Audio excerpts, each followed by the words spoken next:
송곳 같은 말, 허무한 말, 우리가 주목해야 될 말을 전해드립니다. 왁자지껄, 말.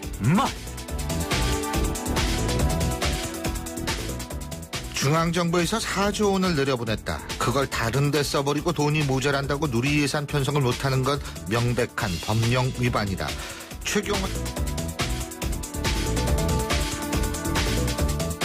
최경환 경제부총리가 보육대랑 관련 긴급 담화에서 한 말입니다. 올해 누리과정에 필요한 돈을 시도교육청이 이미 교부했는데 이를 예산에 편성하지 않은 것은 직무유기라며 강경 대응 입장을 밝혔지만 교육청들은 여전히 정부가 지원한 재원으로 누리예산 편성엔 턱도 없다는 입장을 밝히고 있습니다.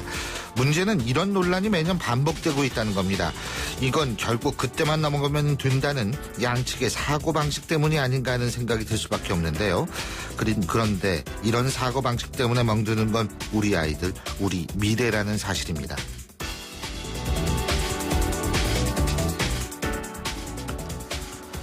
정의와 국회의장이 의장직을 활용해 이미지 정치를 하고 있다는 느낌을 지울 수 없다.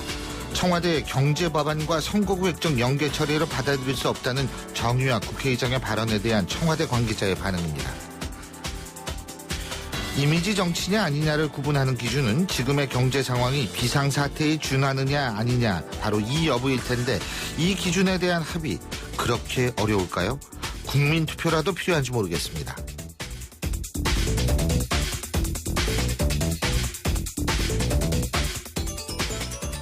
의외로 현역 의원들의 지지율이 상당히 낮게 나오고 있어 새로운 인물이 필요하다. 여러 가지 변화가 있을 것이다.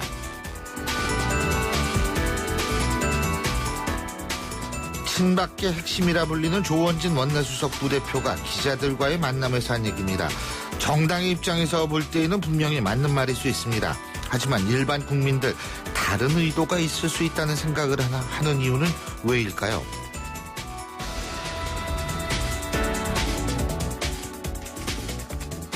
얼마나 이 늙은이들을 무시했으면 우리도 모르게 시리해놓고는 다 결했다는 말이 나오겠나?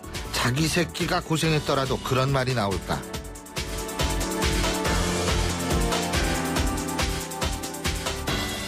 일본군 위안부 피해자 김목동 할머니가 한일 위안부 합의에 대해서 한 발언인데요. 이 문제는 역사에 관한 문제, 그것도 피해자가 아직도 존재하는 역사에 관한 문제라는 것이 핵심입니다.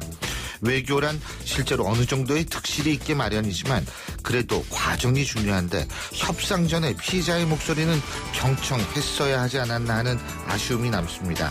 지금까지 왁자지껄 말이었습니다.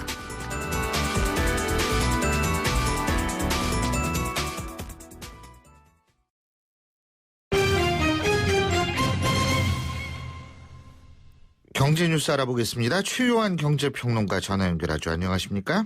예, 안녕하십니까. 최요한입니다. 예. 어제는 조금 좀 아시아 증시가 좀 안정이 돼 있는 것 같았어요. 예? 예. 그런데 문제는 안정은 좀 찾은 것 같지만 우리 증시에서의 외국 자본 이탈 계속되고 있죠. 사실 어제 첫 개장일에 그렇게 큰 포의 서킷 브레이커, 거래 중단을 할 것인지 예상하지 못했었고요. 덩달아서 아시아 증시 전체 불안한 모습 보였는데, 오후 들은 좀 나아지긴 했지만, 이제 우리 증시에는 외국 자본 이탈이 이어졌죠. 예.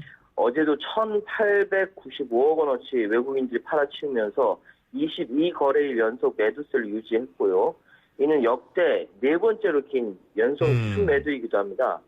그러니까 중국의 경기 둔화에 대한 우려가 다시 고개를 들면서 신흥국을 중심으로 한 이 외국인 자금 이탈 흐름 당분간 지속될 것이다, 이런 전망이 확산되고 있는데요. 예. 일부 전문가들은 현재 한국 증시를 둘러싼 투자 여건이 외국인 역대 최장기간 연속 매도세를 기록했던 2008년도 글로벌 금융위기 당시보다 결코 우호적이지 않다, 이렇게 이야기를 하고 있거든요. 일단 현재 증시 환경이 구조적으로 2008년과 유사해 보이지만 주가 수준이 해외 증시에 비해서 낮지도 않은 데다 경기 회복에 대한 기대감마저 사라지고 있다, 좀 비관적인 입장을 보이고 있는데, 그럼 좀 반전할 가능성은 없는가? 예. 일단 어제 오후에 코스피 지수가 1910까지 밀렸다가 이 수준이 최저 하방 저지선으로 작용하면서 대외 충격을 좀 완충하는 흐름이 나타나면서 1930까지 다시 반등을 했거든요. 네. 그런데 문제는 이렇게 반등은 하긴 했지만은 다른 반전 모멘텀을 찾을 기회가 없다라는 것이죠. 그렇기 때문에 전문가들은 연초 효과를 기대하는 투자자들에 대해서 이 불안감을 느끼고 있는 상황에 초점을 중소형주 수익률의 호조에 맞추는 것은 좋지만 예. 기대 수익률은 좀 합리적인 수준으로 조정할 필요가 있다. 욕심 너무 많이 내지 마라. 이 이야기를 하고 있습니다. 어쨌든 좀 걱정이 많이 돼요. 예? 예. 자, 다른 얘기인데 20대 남성이 거의 쉬는 날 없이 하루 12시간 가까이 일하다가 갑자기 숨졌는데 예. 원인은 아마 밝혀지지 않은 모양이에요. 예. 그런데 이런 상황이라면 업무상 재해로 봐야 된다. 이런 법원 판결이 나왔습니다. 예, 자동차 부품 공장에서 일하던 그 26살입니다. 젊은데요. 박모 씨가 지난해 1월부터 이게 근무가 야간 근무로 바뀌면서 근무 시간이 늘었습니다. 예. 그래서 거의 쉬는 날 없이 하루에 12시간 가까이 일을 했고요. 일주일의 평균 근로 시간이 63시간이나 되었다는 거죠. 예. 이 상황에서 박 씨가 지난 2월에 새벽 5시쯤에 쓰러져 숨진 채 발견됐습니다. 그런데 이제 근로복지공단은 업무 관련성을 인정하지 않았거든요. 예.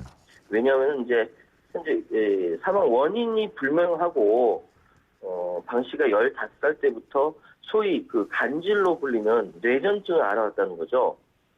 하지만 이 법원은 방 씨 유족의 주장, 그러니까 숨지기 한 달 전부터 야간 근무로 바뀌고 매일 저녁 8시부터 다음날 아침 7시 30분까지 일했다. 예. 이건 업무상 재해다. 이 유족들의 목소리를 인정을 한 겁니다. 40일 넘게 거의 매일 근무했다고 하니까요. 과도한 업무 환경 문제였다. 이렇게 지적을 하고 있고요. 어쨌든 지금 야간 근무로 인한 과로, 스트레스, 뇌전증의 급속한 악화, 그리고 불특정한 사망 원인으로 사망했다. 이 법원의 판결 취지고요. 사망 원인이 명확하게 밝혀지지 않았다 하더라도 이거는 업무상 재해로 봐야 된다. 이렇게 판결을 내렸습니다. 그렇군요. 예. 이거 참 가슴 아픈 일이에요. 예. 근데 지금 40일 동안 쉬는 날 없이 매일 일했다니까 참. 우리 젊은이들의 자화상을 보는 것 같아서 더 씁쓸합니다. 예. 자, 좀 다른 얘기입니다만 경부고속도로 이렇게 쭉 가다 보면 그 한남 IC에서 양재 IC요. 이게 한 6.8km 된다고 그러는데 이 6.8km 구간을 지하화하고 지상부를 공원화하는 경부 입체화 프로젝트, 이게 급물살을 탈 것이다. 이런 보도가 있죠? 예, 그렇습니다. 누가 아이디어를 냈는지 참 대단한 아이디어인데요. 이 국내 굴지의 건설사들이 방금 말씀하신 경부 간선도로죠.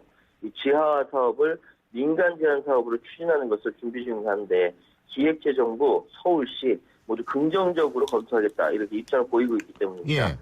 총 사업비는 한 3조 원가량으로 추정이 되는데요. 이 서울시와 기획재정부, 건설업계에 따르면요. 현대건설, 대우건설, GS, 대림 이렇게 국내 굴지의 건설사들 이 프로젝트를 민간 제한 사업으로 추진하는 것을 검토하고 있다고 하고 있고요. 이거는 이제 경인고속도로 지하화 사업과는 수익성에서 비교가 안 될 만큼 좋다. 매끄럽게 진행될 수 있다. 이렇게 기대하고 있다고 합니다. 그리고 당사자인 서울시도 이걸 어떻게 해야 하나 해서 민간 투자 방식에 대해서 고민하고 있다고 하는데요. 아마도 대형 건설사들이 컨소시엄을 구성해서 참여할 거다 이런 전망이 나오고 있고요. 이 면적을 보니까 이 여의도 면적하고 거의 맞먹습니다. 83제곱미터고요. 어마어마하네요. 지상부에는 이제 복합시설 등을 지을 수 있기 때문에 수익성이 대단히 높다. 그래서 대형 건설사 간의 수주 경쟁이 치열할 것이다. 이렇게 예상하고 있습니다. 그렇군요. 예. 엄청나게 바뀌네요. 이것만 한다면은 지도가 바뀔 수 있네요. 그리고 미국 정부가 폴크스와겐에 21조 원 규모 소송을 제기한다고 하죠. 근데 우리 정부는 그냥 가만히 있나요? 좀 미국의 법 체계하고 우리나라 법 체계는 조금 다른데요. 일단 상황을 보면요. 미국 정부 차원의 소송은 이번 처음입니다. 벌금이 180억 달러, 우리는 21조 규모고요. 미국 법무부가 민사소송을 디트로이트 법원이 냈고 저감장치 조작, 심사기간 속인 거, 청정공기법 위반에 해당한다는 겁니다. 지금 민간 차원의 집단 소송은 우리나라나 미국은 다 진행하고 있거든요. 근데 정부 차원의 소송은 미국 정부 차원의 소송이 이건 처음인데 동시에 형사소송 가능성을 열어놓고 있습니다. 폭스바겐의 사기 혐의다, 이렇게 이야기하고 있는 거죠. 그런데 우리 정부는 일단 환경부는 이제 리콜에 중점을 두고 있다. 예. 정부 차원의 소송을 검토하고 있지 않다 이렇게 얘기했거든요. 일단 뭐 지난해 11월 26일 폭스바겐 배출가스 조작 확인해서 과징금 141억 부과하고 이달 6일 그러니까 오늘까지 리콜 계획서를 내도록 요구를 했는데 뭐 미흡한 건 다시 추가 보완 자료를 요구한다고 하고요. 예. 그런데 미국 법무부가 폭스바겐 상대로 민사소송 내고 있지만 우리 정부에서는 우리 법 체계상 사기죄로 회사를 형사처벌하는 방안이 불가능합니다. 예. 사람처럼 자연인이 아닌 법인에 대해서는 사기죄를 적용할 수 없고요. 예. 왜냐하면 법인이 사기가 목적으로 존재할 수 없지 않습니까? 그리고 고의적인 범죄이기 때문에 과실로 처벌도 불가능하다는 거죠. 이러다 보니까 이제 좀 시끄러워질 것 같아요. 계속 앞으로. 볼크스바겐의 광고 카피가 이거였어요. 볼크스바겐, 다스 아우토. 그러니까 우리나라 말로 한다면 볼크스바겐, 바로 그 자동차 이 얘기인데 다스 아우토, 바로 그 자동차가 되기는 됐네요. 예, 오늘 말씀 여기까지. 오늘 말씀 여기까지 듣겠습니다. 고맙습니다. 예, 감사합니다. 예, 지금까지 최요한 경제평론가였습니다.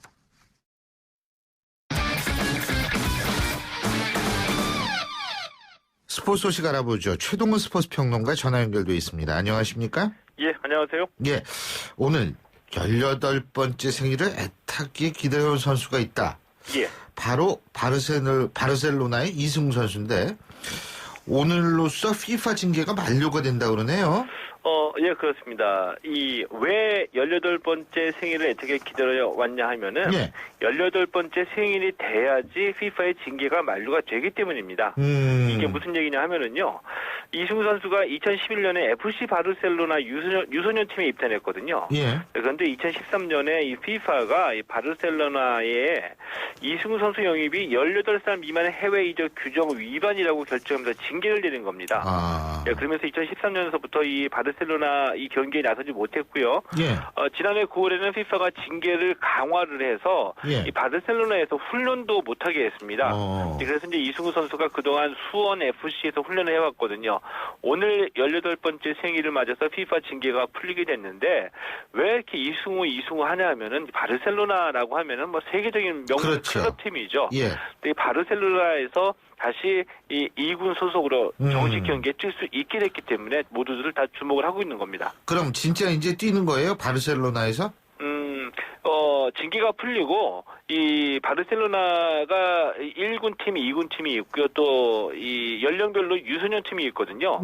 지금은 이제 그 연령별 유소년 팀 중에서 최상위 레벨인 후배닐 A팀에 등록할 예정인데 여기에서 이제 많이 경기에 나서지 못했으니까 경기 감각을 좀 회복을 해라 이런 뜻이고요.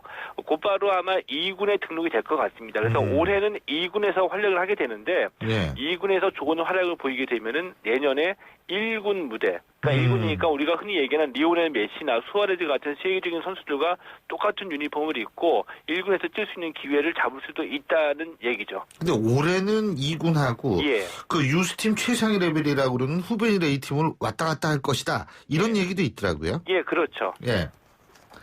그렇군요. 그리고 자, 또 한 명의 특별한 축구 선수가 미국으로 진출한다고 하는데 이 전가을 선수, 여자 축구 선수 유명한 선수 아니에요? 그죠? 예, 그렇죠. 어제 뉴욕 플래시 입단 기자회견을 가졌다고 그러죠. 예, 이제 우리 선수들이 뭐 많은 종목에서 해외를 진출하고 있습니다. 이 정가을 선수 이름이 워낙 예뻐서 한번 들으면 잊어버릴 것 같지가 않은데요. 어제 이 미국 여자 프로축구의 뉴욕 플래시라는 팀이 있거든요. 1년 임대 계약을 맺고 기자회견을 가졌습니다. 이 남자는 보통 이 잉글랜드 프리미어리그를 최고의 무대로 치고 있죠. 근데 이 여자 축구는 이 프리미어리그보다도 미국 여자 프로축구 리그가 최고의 무대입니다. 이 어제 기자회견에서 정가을 선수 이제 꿈에 그리던 무대에 진출하게 됐다라면서 흥분을 감추지 않았는데 뉴욕 플래시가 최근에 좀 성적이 안 좋았거든요. 특히 공격이 약했습니다. 때문에 이 공격 포인트에서 팀 내 최고 득점자가 되고 싶다는 자신감을 보이기도 했고요. 체구가 좀 왜소하거든요. 정가을 선수. 그래서 고민되지 않느냐, 좀 불리하지 않겠느냐라고 했는데 당차게 대답을 했습니다. 이 축구 덩치와 키로 하는 것은 아니다. 작지만 자신이 있다. 이렇게 자신감을 내보이기도 했습니다. 그렇군요. 자, 그리고 농구 말이에요. 예. 이 프로농구는 여전히 흥행이 잘 안 되는 모양이더라고요. 올해도 관중이 줄었다고 그러더라고요. 예, 그렇습니다. 지금 프로농구가 5라운드가 진행 중인데요. 예. 이 1월 1일까지가 4라운드 경기를 마쳤는데 예. 4라운드만 보면은 지난 시즌 또 지지난 시즌에 비해서 관중이 많이 줄어들었습니다. 문제는 올해만 관중이 줄은 게 아니라 이 관중 감소가 좀 기존적으로 계속 이어지고 있다는 거거든요. 그래서 이제 문제인데 많은 분들에게 농구 선수 이름을 물어보면은 아직도 이상민, 서장훈, 문경원 이 정도 세대의 이름이 나오거든요. 예. 다 대부분 다 은퇴한 선수들입니다. 예. 지금 뛰는 선수 이름 물어보면 아는 분들이 별로 없습니다. 이 정도로 과거에 최고의 인기를 누렸던 이 겨울철 종목이기도 한데 최근 들어서는 스타 기근에 시달리면서 인기도 많이 사라졌고요. 또 프로 배구의 인기가 되살아나면서 겨울철 양대 종목 중에서 좀 배구에 좀 밀리는 감도 없지 않아 있습니다. 예. 서장훈 선수는 현역이죠. 예능에서 현역이죠. 예능에서. 예, 그렇죠. 예, 그렇군요. 예, 오늘 말씀 여기까지 듣겠습니다. 고맙습니다. 예, 고맙습니다. 예, 지금까지 최동호 스포츠 평론가였고요. 신율의 출발 새 아침 3부 순서는 여기서 줄입니다. 잠시 뒤 4부에서 뵙죠.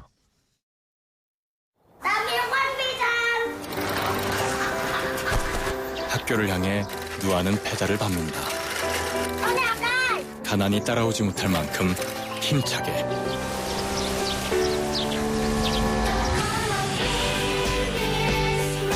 후원이 끝나도 마을 스스로 아이를 돌보게 만드는 월드비전 자립마을 프로젝트. 진정한 후원은 후원이 끝나게 하는 것입니다. 후원 문의 1688-3570 1688-3570 진정한 후원을 생각합니다. 월드비전. 날카로운 분석, 내일을 보는 시선, 신율의 출발 새 아침. 신율의 출발 새 아침 4부 순서 시작합니다. 지금 8시 27분 43초 지나고 있으니까 이제 슬슬 출근길도 마무리될 때가 된 것 같은데요. 자, 지금 교통 상황 알아볼까요? 김미랑 캐스터. 네, 신율의 출발 새 아침 교통정보입니다. 아직은 수요일 출근길 교통량 꾸준하게 이어지고 있습니다. 이 수원 추위 안전하게 이동하시기 바랍니다. 먼저 국회대로는 인천 방면 홍익병원 앞에서 화곡 고가사거리 구간 나비차로에서 택시 관련 추돌 사고가 났습니다. 이 부근에서는 또 다른 사고 위험이 있는 만큼 잘 살펴서 이동하시기 바랍니다. 한강을 따라 올림픽대로 하남 방면 성산대교에서 양화대교 구간 2차로에는 고장 차량이 세워져 있어 처리 작업 중입니다. 미리 2차로는 피해서 지나시기 바랍니다. 이전 방화대교부터 양화대교까지 밀리고 있고 여의하류 나들목에서 한강대교 다시 동작대교 지나 성수까지 각각 서행입니다. 반대 김포 쪽으로 이동하는데 천호대교부터 한강대교까지 밀리고 있습니다. 현재 분당 수로는 청담대교 가는 길 장지 나들목부터 탄천 1교까지 밀려 지나고 있고요. 가양대교 반포, 성수 영동대교 청담은 모두 북단부터 남단 쪽으로 속도가 떨어집니다. 출발 새 아침 교통정보였습니다. 신율의 출발 새 아침 오늘 순서 시작합니다. 오늘 아침 당신이 듣고 싶은 뉴스 94.5MHz YTN 뉴스 FM 신율의 출발 새 아침. 추위는 매섭지만 일본 정부를 향한 위안부 피해 할머니들의 외침은 오늘도 계속됩니다. 무엇보다 올해 첫 수요 시위는 전 세계가 연대하는 형태로 열린다고 하니까 의미가 남다른데요.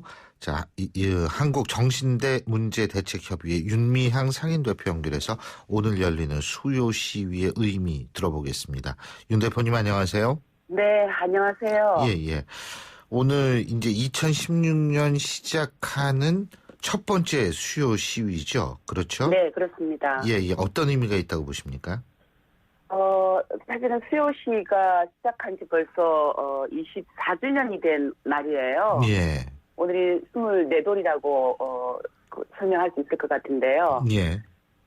특히 세계 각지에서 일본군 위안부 할머니들과 함께 손잡게 하면서 우리도 할머니들의 그 목소리 힘을 보태겠다라는 세계 연대 행동의 날로 정하고 시위를 하는 그런 날입니다.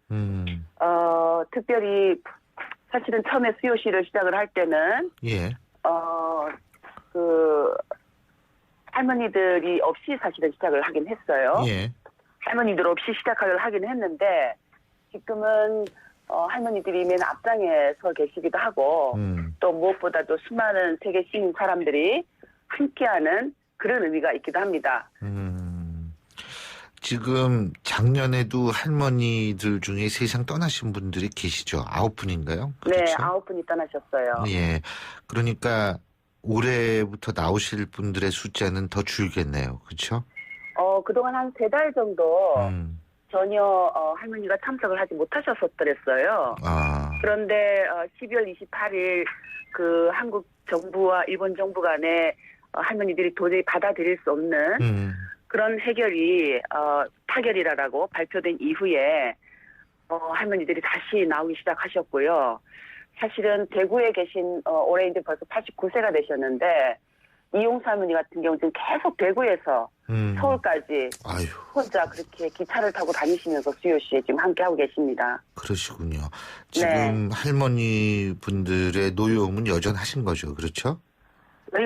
저는 사실은 저 개인적으로는 할머니들이 그렇게까지 분노할 것이다라는 생각을 갖지 못했었어요. 왜 그러냐면은 이제 조금 할머니들이 연세도 드셨고 또 다른 한편으로는 언론에 보도된 것이 왜 처음에는 저희도 뭐 이렇게 놀라는 부분도 있고 또 사람들한테 들어보니까 모두 대부분 사람들이 다 그런 것 같은데 첫 번째 이제 일본 정부랑 한국 정부가 발표하기 전에 계속 그 언론 방송이라든가 자막에 일본 정부가 책임을 인정했고 아베 총리가 사죄와 공식 사죄라는 표현을 글이 계속 흘러가더라고요.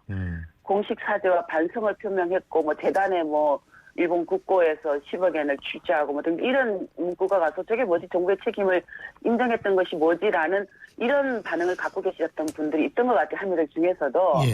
근데 결국은 다 이제 드러나고 보니까 문안이나 이런 게 다 드러나고 보니까 일본 정부가 결국은 범죄를 인정한 것도 아니고 위안부 피해자들에게 뭔가 이렇게 상처를 입혔다라는 것도 아니고 굉장히 주체도 애매모호한 군의 관여하에 그러니까 여전히 군은 주도하지 않았고 누가 다른 주체가 있었고 거기에 군이 관여해서 여성들의 명예와 뭐 상처에 깊은 그런 상처를 남겼다. 이것에 정부의 책임을 통감한다.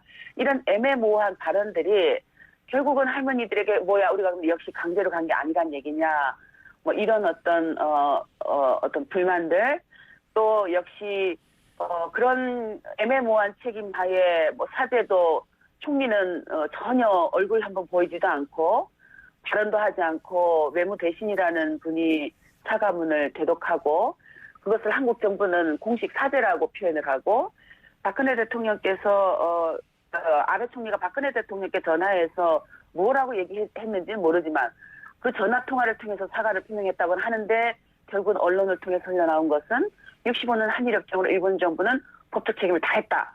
그러니까 결국은 그 아베 총리의 우리 대통령에 보낸 전화 통화로 이건 결국은 법적 책임이 아니었다는 얘기구나. 그럼 뭔가 결국은 95년에 그 아시아 여성 기금을 지급하면서 했던 인도적인 책임과 똑같은 얘기구나. 도의적이라는 말만 붙이지 않았지. 인도주의라는 말만 붙이지 않았지. 결국은 인도주의적인 책임이구나 하는 것을 할머니들도 다 아시게 되는 거죠. 그래서 분노하시게 되고 그런 상태에서 97억 원이라는 그 돈은 피해자들이 동의도 구하지 않고 그냥 한국 정부가 받아서 뭐 그것도 피해자들을 지원하는 재단을 만들어서 일본 정부가 거기다 돈을 내고 한국 정부는 그것을 가지고 뭐 피해자들의 명예와 뭐를 위한 그런 사업을 실시한다고 하니까 뭐냐 이거 우리가 늘 할머니들이 우리가 계속 돈 때문에 이러는 게 아니다라고 얘기를 하는데 일본 정부는 사실을 인정하라고 하는 것인데 왜 사실을 명확하게 인정하지 않고 이렇게 계속 우리들을 돈 하느냐 이런 이제 말씀을 하시면서 분노하시기도 하고요. 무엇보다도 가장 앞장서 사셨던 할머니 두 분 같은 경우는 우리에게 사전에 동의도 구하지 않고 왜 속닥속닥 표현을 그렇게 하셨는데 속닥속닥 그렇게 알겠습니다. 타결을 해버리느냐라고 얘기를 하시는 거죠. 지금 그래서 재협상을 해야 된다. 그죠? 네네, 그렇습니다.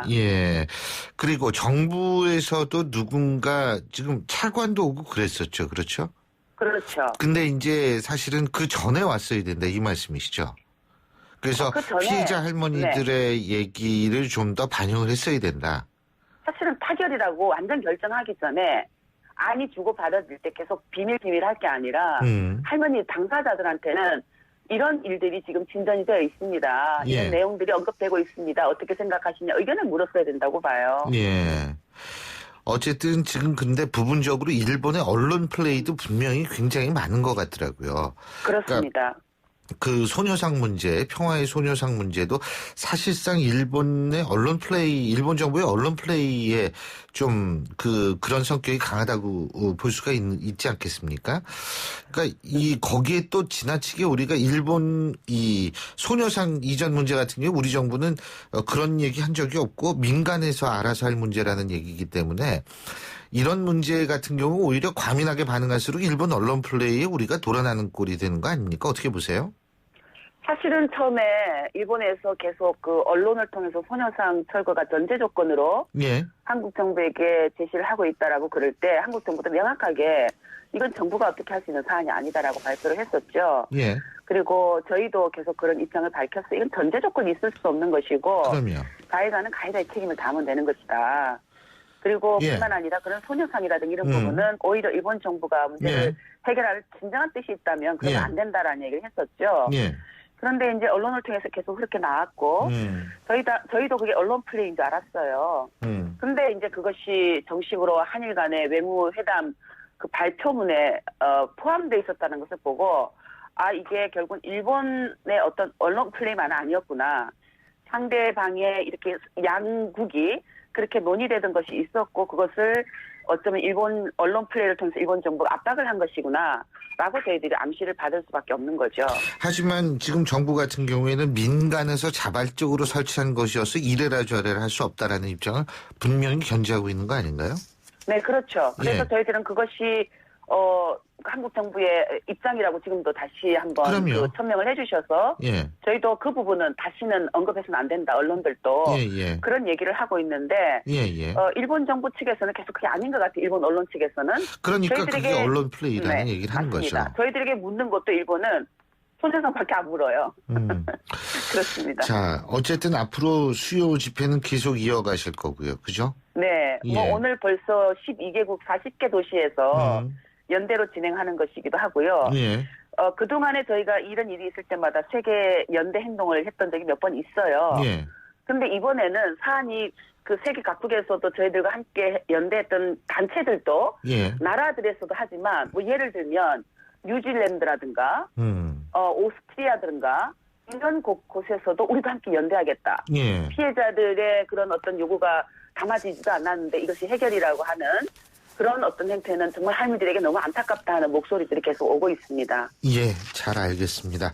자, 오늘 말씀 여기까지 듣죠. 고맙습니다. 네, 고맙습니다. 예, 지금까지 한국정신대문제대책협의회 윤미향 상임대표였습니다.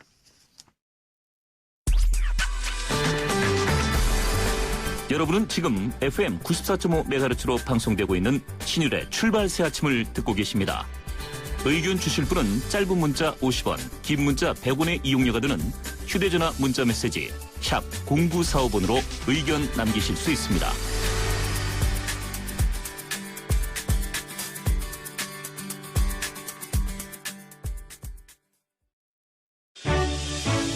역사의 시선으로 뉴스를 읽어봅니다.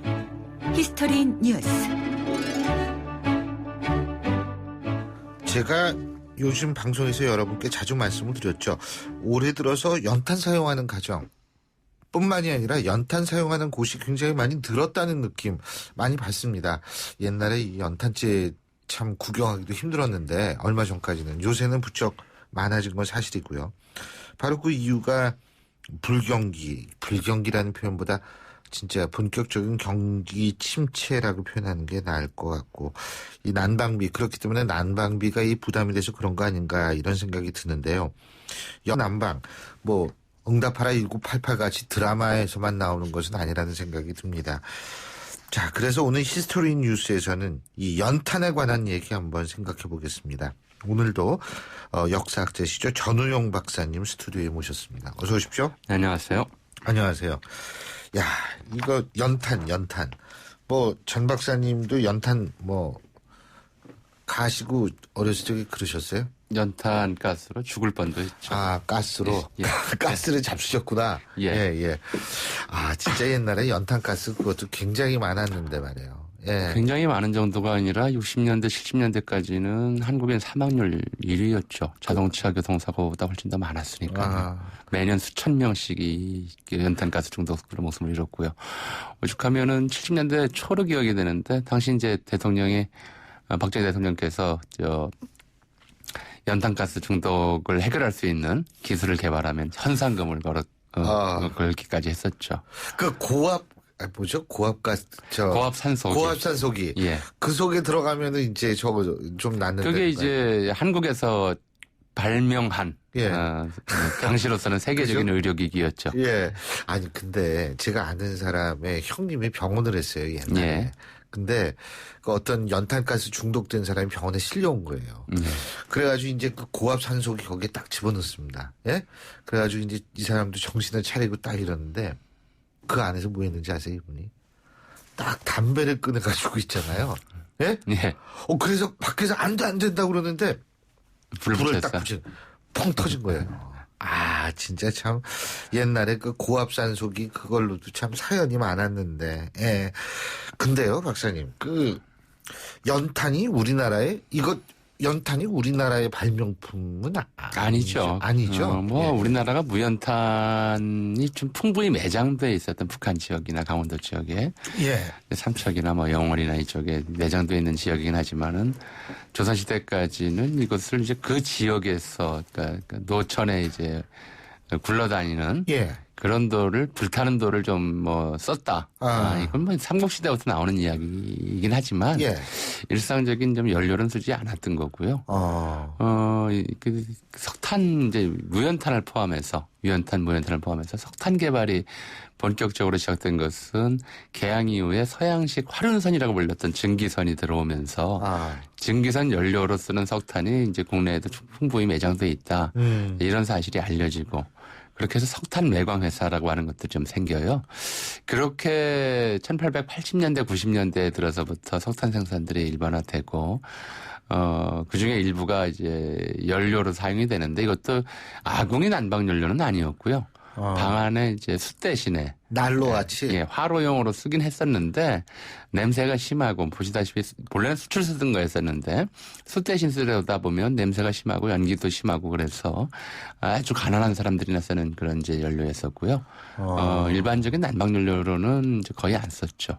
그러다가 난방연료로 쓰게 된 게 1920년대도 주로 이제 화로용으로 썼고요.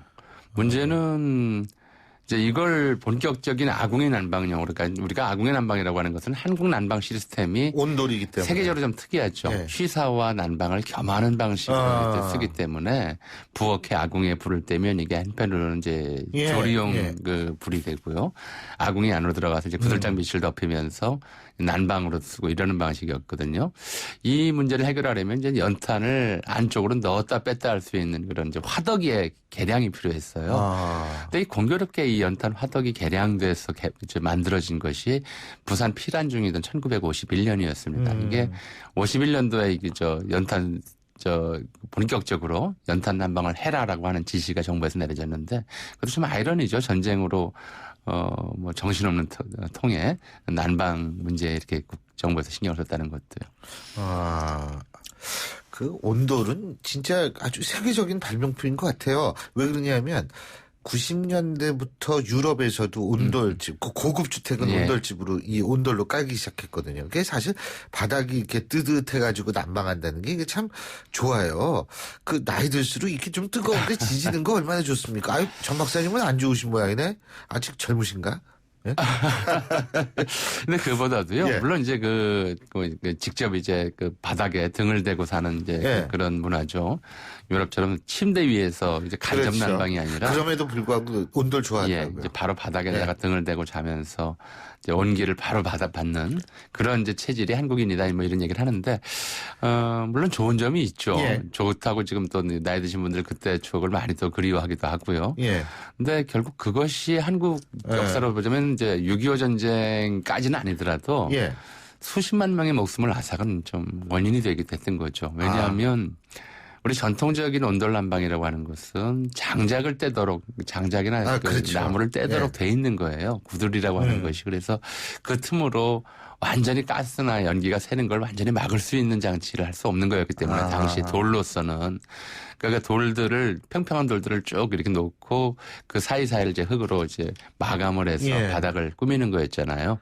그 밑으로 연기가 들어와도 이게 심하게 좀 가스가 나오는 것은 아니었기 때문에 땔감을 뗄 때는 그러니까 일반 장작이나 뭐 이런 걸 뗄 때는 이게 구들이 좀 새도 문제가 되질 않았죠. 그것 때문에 사망하는 사람은 없었는데 이제 이 연료를 연탄으로 바꾸면서 그러니까 이제 주택 시스템하고 난방 시스템 사이에 이제 변화가 생긴 거죠. 그 변화가 생기면서 가스로 인해서 연간 수천 명씩이 매년 사망하는 그런 끔찍한 결과를 빚기도 했었죠. 그리고 박사님 그 왜 연탄에 이 구멍 뜨는 거 있잖아요.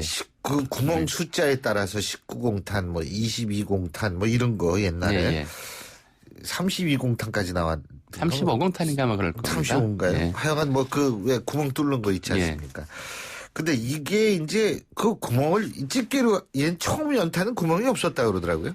처음에는 이제 우리가 아마 기억하실 겁니다. 70년대까지도 이제 각급 학교에서는 조개탄이라고 부르는 조개탄. 교실에서 다 그것 교실에서 뗐죠. 그런 형태로 이제 만들었었고요. 알탄이라고도 불렀고요. 그래서 이 석탄에 저는 어렸을 때 조개탄이 조개인 줄 알았어요. 이 석탄에 대해서는 처음에 광고 나온 것이 알탄 이런 이제 표현으로 많이 나오곤 했었어요. 계란 모양으로 생겼다고 그래서 그 당시에는 알탄이라고 그랬고 나중에 조개탄이라고 불렀고요. 1920년대부터 이제 가정용으로 이 석탄을 이제 개량하면서 이제 불이 잘 붙고 하도록 구멍을 뚫어서 좀 이렇게 만들기 시작했는데 그래 처음 나온 것이 구공탄이었어요. 그래서 구공탄, 구공탄이라는 이름이 이런 이제 가정용 난방연료 무연탄의 대표 명칭처럼 됐었죠. 실제로 구멍이 뭐 22개니 뭐 35개니 뚫려 있던 시절에도 연탄을 구공탄이라고 부르는 사례는 굉장히 흔했고요. 이제 그것이 나름대로 좀 압축 기술이 필요한 부분이었기 때문에 연탄 개량이랄까요? 난방용 연료로서 연탄 개량 기술이라고 하는 것은 같은 크기의 연탄에 얼마나 많은 구멍을 뚫을 수 있느냐 뭐 이런 기술과 뭐 같은 뜻이다 해도 과언이 아니었겠죠. 아니 갑자기 연탄 얘기하니까 돌아가신 저희 어머니가 생각이 나요.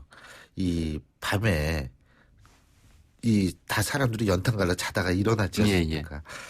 그때 갑자기 그 생각이 나는데 참 그 연탄에 얽힌 그래서 추억들도 많은 분들이 갖고 계실 거예요. 근데 이 연탄 파동도 예전에 있었지 않습니까?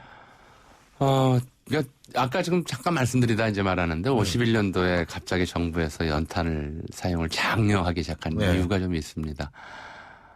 미국 쪽에 좀 강력한 좀 주문이나 권고가 일단 있었던 것으로 추정이 되고요. 왜 그랬냐면. 아니, 미국이 우리나라에 연탄 쓰라고 권고해요?